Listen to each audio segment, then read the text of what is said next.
Good afternoon, this is Jeff with Sewer Tech Northwest. Today we're at property address 4638 Lower Drive here in Lake Oswego. So we're located at the back of the house here. In general, I describe everything as if you're out front facing the front door. So just off to the, I guess it's the left of the slider as you walk through that out into the backyard. You've got a 4-inch cast iron cleanout right here. We're going to check the overall condition and serviceability of the sanitary sewer line. Water is currently running. We're going to zero out, and off we go. Right out of the gate, we start diving. And I can essentially guarantee you, it's not 100% guaranteed, but nearly 100% of buildings like this that have units stacked on top of each other will have shared sewer lines. Ooh, you got a big old root intrusion right there. That is a hefty one. Looks like the line is swapping to 6-inch concrete right here, as best I can tell. A very, very common location to get roots is right where a line switches from cast iron to concrete. Transition joints are infinitely weaker to roots than any other pipe. Man, this is boogered. That is nasty. Those are roots I would definitely get taken care of there. I think probably one of the things that's been helping this thing continue to function, honestly, is the fact you've got that little bit of, you got a decent little fall right as you drop into the line. Oh man, this whole line is done for. And this root right here, I'm not even going to try and push past that. I can feel it pinching my camera super hard right as I try to go underneath it. I don't want to get my camera head stuck on the backside of a root like that. The roots can dig into the spring head on the camera. Anyway, this is one that you're going to definitely want to, I would imagine, this is HOA maintained. So I will at least locate out to this point here, but most likely any and all concrete that's on property here, at least in the immediate backyard of this area, probably looks exactly like this the whole entire way to where it terminates.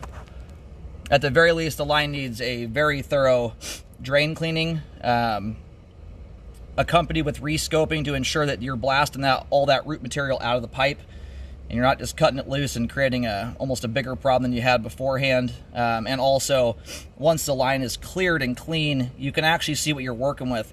If the line still has good slope and grade to it, when you subtract the roots from the equation, if you have a skeleton to work with, you might be able to do an epoxy liner on this and do this stuff trenchlessly.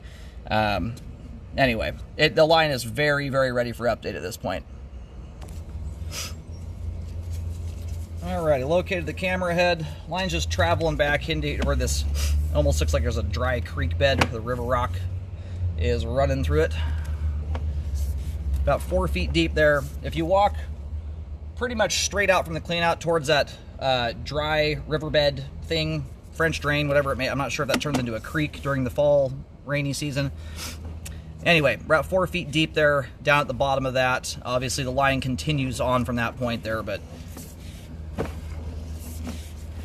and from what I can see here, the way that the water's draining off, up to where I stopped there, the line looks like it has good slope and grade. So it's one that you could feasibly do by epoxy liner if you wanted to. At the end of the day, though, that's probably something that's going to come down to the HOA. But that isn't, I mean, in dire need of repair work, at the very least cleaning. These roots are big enough, though. I mean, I'll be honest with you, in 13 years of doing this, 24 or 5,000 sewer scopes. Those are some of the largest back-to-back root balls I have seen in a long time. It's not uncommon to get one big one and then some smaller scraggly ones, or half decent size. Every single one of these things is massive. They're large enough that if you were to cut those out of the way there, I would not be surprised if you have just giant gaping holes in the sewer line.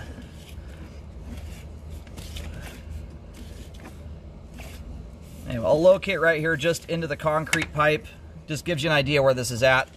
You know, this is the kind of system in here, you're going to have interconnected lines. It doesn't make a lot of sense to just fix one piece of pipe. It's the kind of thing where you'd be doing a project where you'd be updating probably multiple lines in here at the exact same time to make it cost effective. But because much of this is under just grass and dirt, traditional repairs might make more sense than doing something like a liner. Alrighty, and there I'm getting about 4.5 feet deep. It's about the same depth I'm getting down in the creek bed, and you're going to see a similar depth there, even though the ground is it's because the ground is built up higher up here than it is down there. The line gradates the same level that the ground drops off.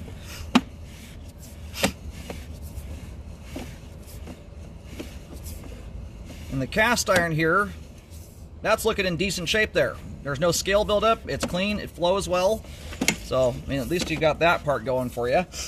That part of the line is functioning. And from what I can see here, based on the lack of buildup in the cast iron pipe, it's all the pipe prior to an issue that tells you if those issues have caused a backup yet or a blockage, assuming a line has not just recently been jetted with this, which this one certainly has not been.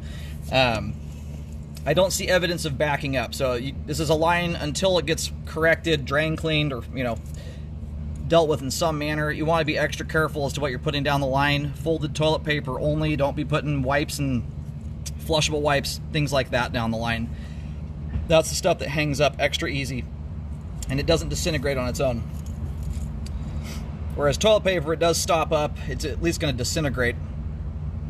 So if you draw an imaginary straight line, the line runs at a little bit of an angle, but right towards the unit behind you, that corner unit, if you walk just down over the little hill here to where the rivet rock is, you'll see a green arrow pointing towards that building. That's just the direction the line's running.